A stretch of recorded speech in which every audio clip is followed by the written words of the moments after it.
Bom, antes de começar a apresentar o trabalho, eu só queria deixar claro assim que ele não, o trabalho, na verdade, ele não está na área de transição energética, nem de economia verde, assim, mas não deixa de ser relacionado à política pública, né? Até porque a ideia de montar esse trabalho surgiu a partir da leitura de alguns artigos internacionais, no sentido de investigar o impacto da criação, da ampliação, né, de grandes sistemas de viação, seja rodoviária ou ferroviária a nível nacional, sobre resultados locais, né? E por que isso acontece? Assim, é importante esse tema, né? Primeiro, em função do nível de investimento, né, nesses temas. São investimentos bastante flutuosos, a partir daquela ideia de que uma ampliação de uma rodovia, uma ferrovia, ela vai fomentar, digamos assim, um crescimento econômico, a integração regional. Só que dentro da própria literatura, os efeitos, na verdade, a níveis locais, eles são meio que ambíguos, né? São indeterminados. Você tem trabalhos que vão achar uma relação positiva, outras nem tanto. E no caso do Brasil, no caso do Brasil, a gente tem um fator interessante, é que você vai ter realmente um crescimento bastante significativo do sistema da rodovia federal, né, quando a gente compara, por exemplo, 60 com 2010. Só que no caso do Brasil, em comparação a outros países desenvolvidos, né, você tem uma certa singularidade, né, que é um período de desinvestimento e de, digamos assim, não vou dizer sucateamento, mas de problemas de manutenção da própria malha rodoviária, né?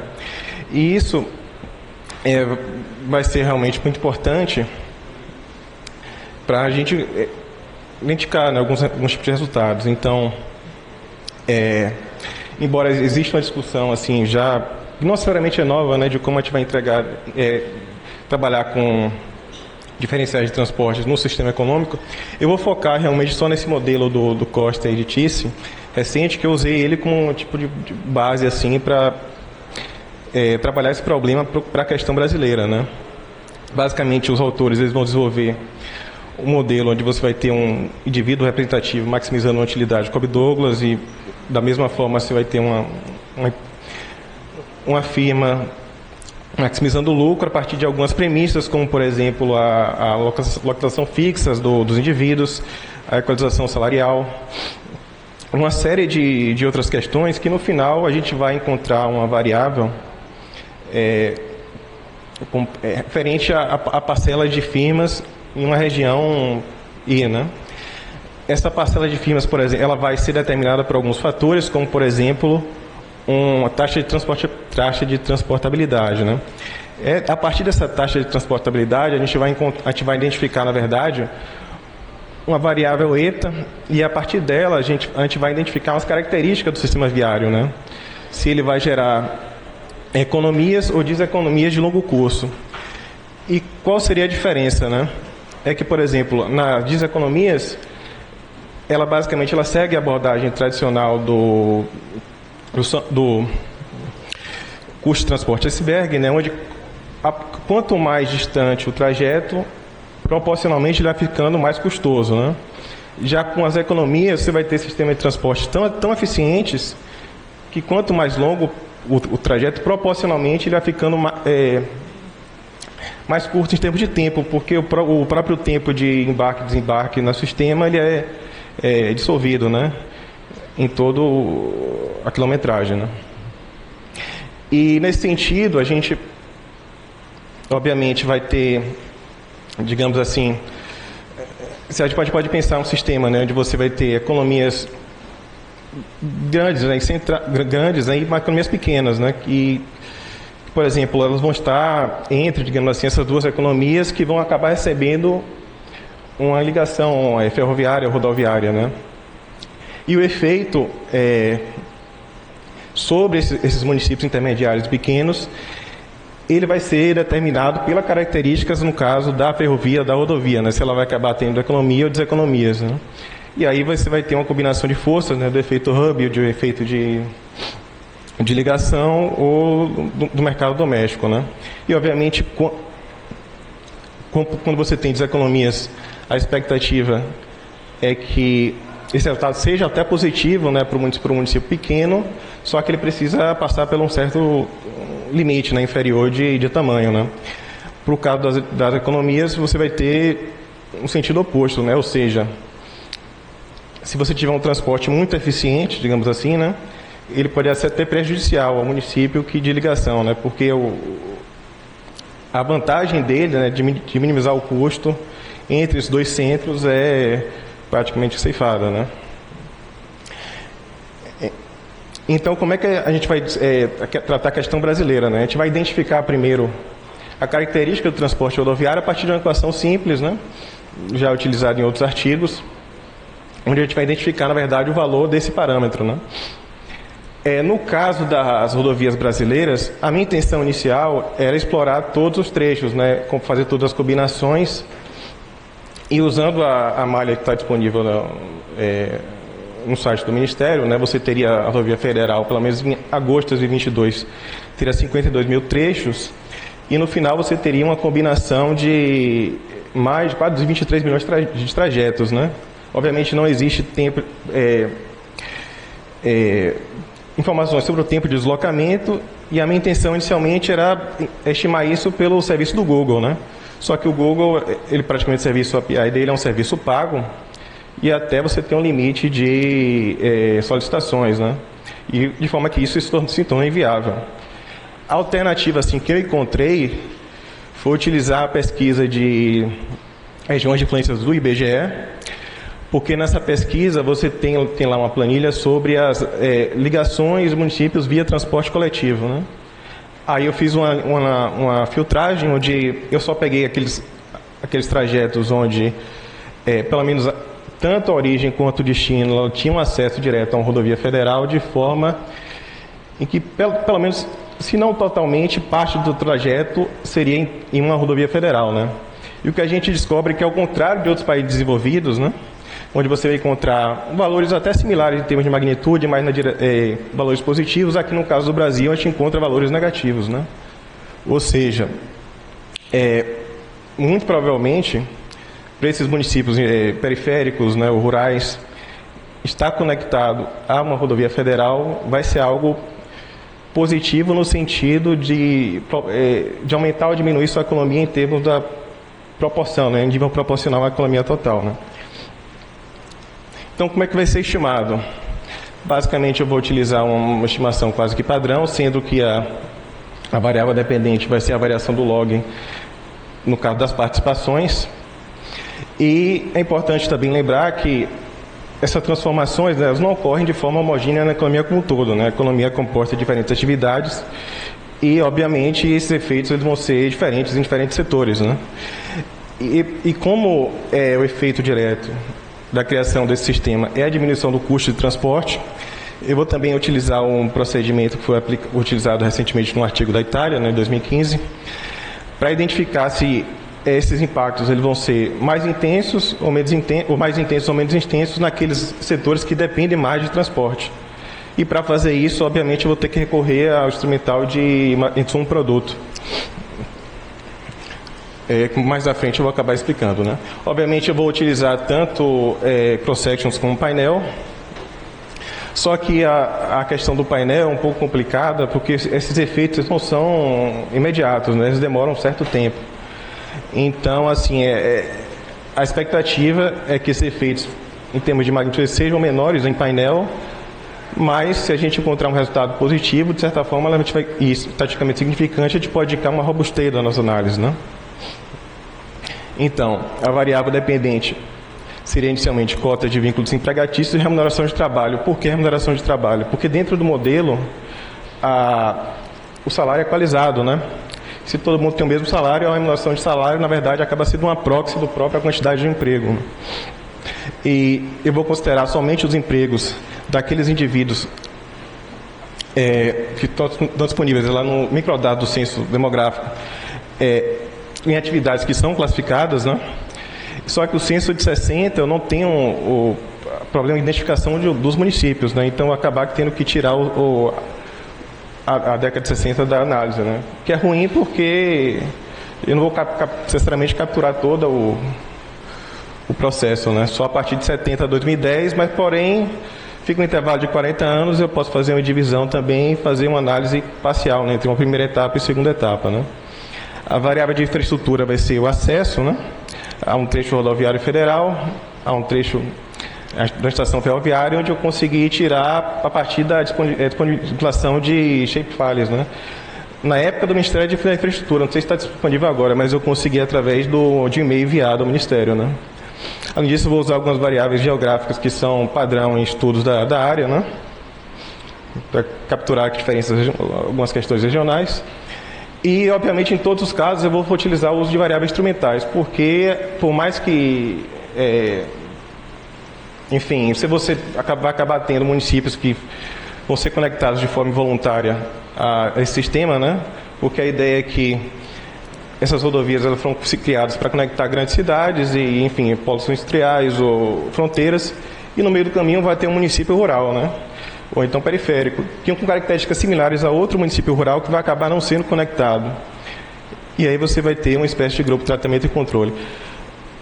A estratégia de variável instrumental, pelo menos nos últimos 15 anos, aí você vai ter uma vertente que utiliza planos de transportes, principalmente históricos.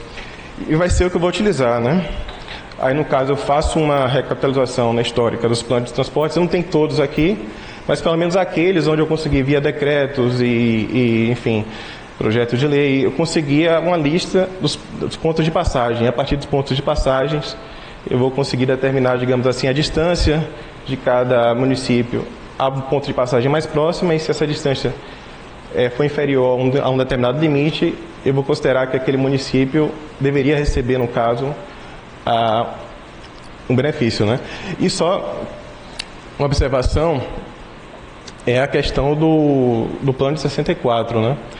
Porque você vai ter um projeto enviado do Executivo ao Congresso, o Congresso ele vai ser alterado, muito provavelmente por interesses locais, né? E ele vai acabar sendo meio que restaurado em outro plano de 67, né? Aqui basicamente é a evolução desses planos, né? Obviamente o 67 não tinha um mapa, então eu acabei fazendo ali a partir das informações disponíveis, né? Como é que eu vou definir a amostra, né? Inicialmente eu vou definir se o município é periférico ou não a partir de um estudo do IBGE de 72, né? Onde eu vou captar esses municípios, só que porém tem um outro estudo na área em que vai trabalhar especificamente os municípios rurais. Aí eu faço uma amostra de municípios rurais, no sentido de mais também identificar robustez nos resultados, né? O que é que vai acontecer se eu usar uma amostra diferente. O limite que eu vou usar de distância para definir se vai ser um grupo de tratamento ou controle vai ser 15 km, né? Já que é usado em um outro artigo da literatura que eu usei como referência. Eu também retirei as MCs, né? Frente a Fernando de Noronha e Ilhabela, porque elas não são ligadas por terra ao resto do país, né? Aí vai dar um problema também, porque eu vou acabar usando algum modelo espacial lá para frente, né? Aí aqui seria basicamente como seria, né, essa distribuição da amostra e controle. No caso, eu vou usar basicamente essa imagem A, né? A B seria mais para questão de robustez dos resultados. Aqui é basicamente as características do grupo de tratamento e controle, lembrando que a variável de interesse, né, é uma variável muito pequena, ou seja, é 0,1%, né, que é a participação desses municípios na economia nacional, né? Obviamente, como eu tenho interesse em identificar esses resultados a nível setorial, eu vou precisar abrir essas variáveis a nível de município. A princípio, elas não existem, né, não estão disponíveis. Só que no censo demográfico, a nível de pessoa, você tem a classificação da atividade de cada indivíduo, né? Aí eu usei a matriz Sum Produto de 2015 e também um documento correspondente, né, onde eu podia compatibilizar o censo 91. E para 80 para baixo eu usei simplesmente a nomenclatura, né? E fui tentando agregando setores até encontrar um número razoável de setores onde eu conseguia, de certa forma, ter uma correspondência para cada censo, né? Aqui, fazendo isso, a gente, na verdade, consegue identificar não só a evolução da economia estrutural brasileira, como também do próprio grupo de amostra e controle, né? E identificar, de certa forma, que essa amostra, ela não é representativa da economia brasileira como um todo, né? Ou seja, esses resultados que a gente vai encontrar vão ser para aqueles municípios. Municípios periféricos ou rurais, né? Não para as grandes cidades, né? E, obviamente, eu também vou fazer entregar com a questão de um produto. A princípio, a intenção era usar a matriz de 70, né? Porque seria o início da análise, só que a matriz de 70 eu vou ter um problema em que os setores de comércio e transporte eles estão integrados. Aí eu pego também outras matrizes para conseguir isolar esse efeito de transporte, né? E também vou tirar também não só o efeito insumo de transporte, como especificamente transporte rodoviário. Aqui, de forma geral, os resultados, né, eu vou encontrar que eles são positivos, como esperado, praticamente significante, né? Onde, por exemplo, se eu pego essa coluna 2, onde eu já pego a parte da variável instrumental, eu vou identificar que o acesso a uma malha rodoviária federal ela vai levar um aumento de 31% da cota, não do nível de emprego, mas da cota, que é um valor muito pequeno, né? A cota em si é 0,1%, realmente o valor médio dessas municípios. Aí, basicamente, eu vou usando outra amostra, né, no sentido de verificar a robustez dos resultados, eu encontro que de certa forma, os resultados em si, eles são muito próximos do estudo de referência que eu uso, só que na direção contrária, né? Até porque no caso do Japão, das ferrovias japonesas, onde você tem economias de longo curso, e aqui eu tenho deseconomias, né? Que é mais ou menos esperado. Aqui, na verdade, eu vou fazer um resultado também para identificar se esse resultado é mais intenso ou menos intenso naqueles setores que dependem mais de transporte, e aqui eu não encontro um resultado, assim. Então, de forma que na questão de setores, né? Eu não consigo... Se existe diferença, na verdade, desses impactos a nível de setores, elas não vão ser influenciadas pelo nível de dependência de insumo de transporte daquele setor. E, obviamente, essa é uma forma de trabalhar a análise setorial, mas também pode ter outra forma mais simples, né? Que seria basicamente calcular, digamos assim, esse mercado a cada setor de forma isolada, né? E aí sim eu encontro que esse impacto, na verdade, ele é diferenciado de setores, né? Obviamente eu não vou entrar em detalhes aqui para tomar muito tempo, mas é importante lembrar que cada setor desse ele vai ter um peso diferente nesse tipo de amostra aqui. Então, por exemplo, a agricultura e silvicultura, que é o setor mais importante para esses municípios, o acesso a rodovia vai aumentar a cota, na verdade, 39,93%, né? E aí, basicamente, eu também faço esses resultados para um período inicial de 70 a 90, que é o período mais intenso, né? Onde você tem essa expansão, ela é maior em comparação a 2000 e 2010, né? E a partir de 70 a 90, embora eu não consiga captar os efeitos integrais de todo o período, eu já encontro alguns resultados, né, importantes. Assim, só tratando algumas limitações aqui do trabalho, primeiro, que é um trabalho que eu procurei assim, identificar mais a questão do Brasil. Eu não abri esses resultados a níveis regionais, como por exemplo para a região Nordeste, região Sudeste, região Sul, de forma que eu não estou, digamos assim, considerando disparidades regionais entre esses municípios de diferentes regiões do Brasil, né? E também, obviamente, a questão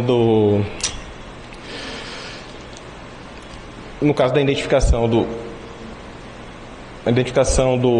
das economias, na verdade, de longo curso.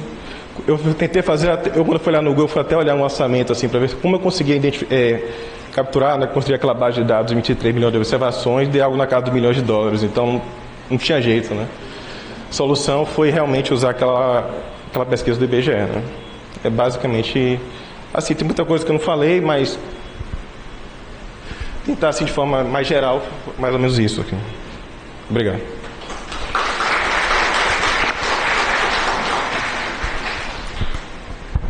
Obrigado, Daniel. Acho que a gente tem espaço para talvez uma dúvida. Alguém tem algum comentário?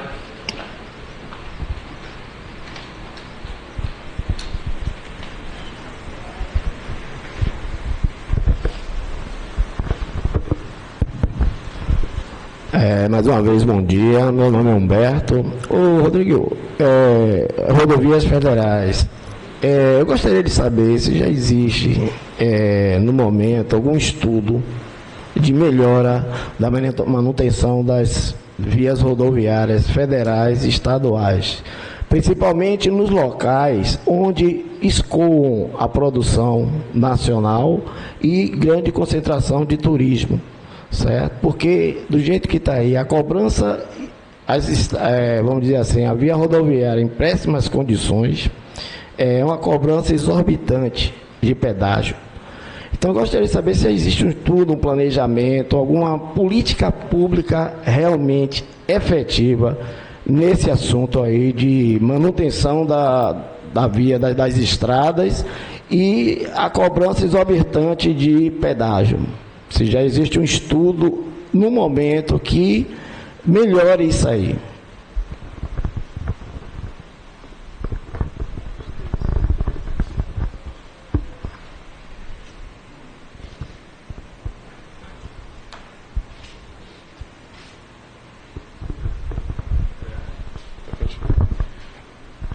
Assim, com relação à política, o histórico da política brasileira com questões das rodovias, eu não pude entrar muito aqui porque por questão de tempo, né? Então, toda a questão de concessão, em todos os problemas históricos aqui, eu não tive como entrar, assim.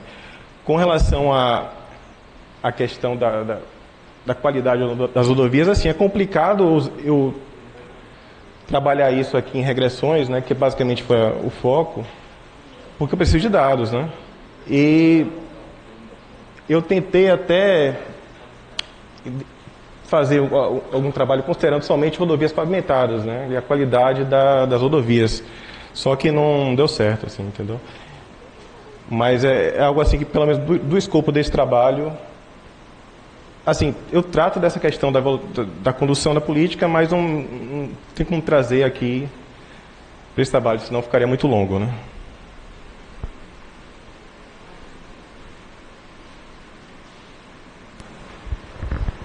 Bom, eu queria fazer um comentário que não tem, vamos dizer, uma relação direta com a palestra que foi apresentada aqui. Apenas eu quero aproveitar, como se diz, o gancho, já que a questão é transporte. Eu queria chamar a atenção do grupo, principalmente dos jovens aqui presentes, para a situação que nós estamos vivendo no Nordeste e particularmente na Bahia, de isolamento logístico. O Nordeste e a Bahia praticamente não contam mais, eu não digo todo o Nordeste, mas o Nordeste mais próximo da gente, da Bahia, da Paraíba, Pernambuco, Alagoas, Sergipe, para o sul. Nós estamos praticamente sem ferrovias, não existe trem. Os trens na Bahia andam a espantosa velocidade de 11 km por hora, a velocidade comercial. E também a questão portuária. Embora o Estado da Bahia tenha condições fantásticas para abrigar portos, ou seja, tem 1.200 quilômetros de costa, e a Baía de Todos os Santos, os nossos portos estão subutilizados, para não me alongar mais. Então, eu queria deixar essas questões como motivo de preocupação para vocês, não propriamente para discutir aqui neste momento, neste ambiente, mas que vocês, daqui para frente, prestassem atenção a esse fato, tá certo? Agradeço a oportunidade.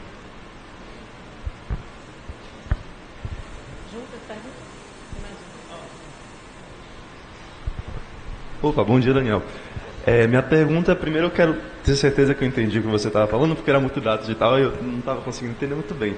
Mas, pelo que eu entendi, você disse que se os municípios periféricos dessa economia da malha rodoviária seriam eliminados se houvesse uma otimização ou melhora na questão do transporte das rodovias, né? De certa maneira. Então, eu estou fazendo toda a análise em cima daquele modelo, né? Sim. Que foi utilizado como referência. O que eu tenho nele é o seguinte, de forma geral, que as rodovias do Brasil, ao contrário, por exemplo, das rodovias japonesas ou holandesas, não são tão eficientes assim ao ponto de minimizar o efeito hub, né? Desses municípios intermediários, que seriam os municípios rurais ou periféricos, né? Aí, nesse sentido, por não ser, digamos assim, tão eficientes, a ligação a essa rodovia vai tornar o município rural ou periférico vai deixar ele numa posição de vantagem em comparação a outros municípios rurais e periféricos que não foram integrados a rodovias. Mas, porém, se, por exemplo, se fosse o sistema rodoviário brasileiro fosse assim de primeiro mundo, poderia ser ruim, né, para esses municípios estarem conectados a essas vias, né? Então, assim, não é tão trivial o resultado. Vai depender dos coeficientes que a gente vai estimar com relação a deseconomias ou deseconomias de longo curso. E é justamente nesse sentido. No caso dos países desenvolvidos, que já aconteceu esse processo, de certa maneira, você sabe que políticas públicas foram feitas, ou que poderiam ser feitas aqui no caso do Brasil, inclusive, para não fazer com que essa população ficasse no ar? Ou seja, tipo, o município vai decaindo porque vai fazendo menos parte da economia de transporte, né? Então a população teria que migrar, de certa maneira, para o meio urbano, né? Mas também outra vez, enfim, eu acho que vocês sabem onde eu estou querendo chegar, talvez eu estou me enrolando muito. Não, assim, outra coisa que eu queria falar é que, por exemplo, tanto o nosso grupo de amostra quanto de tratamento, eles perderam participação na economia nacional durante esse período. Só que o tratamento perdeu menos. Entendeu? Com relação a qual a estratégia e tal, assim, são, geralmente, esses estudos, por exemplo, dessa área, eles usam um período de análise de 50 anos, 60 anos, né? Geralmente analisam o que aconteceu no passado, assim, não é no sentido de trazer soluções, né? Mas de compreender de fato a efetividade dessas políticas, não para a economia como um todo, mas para um grupo específico de municípios, né?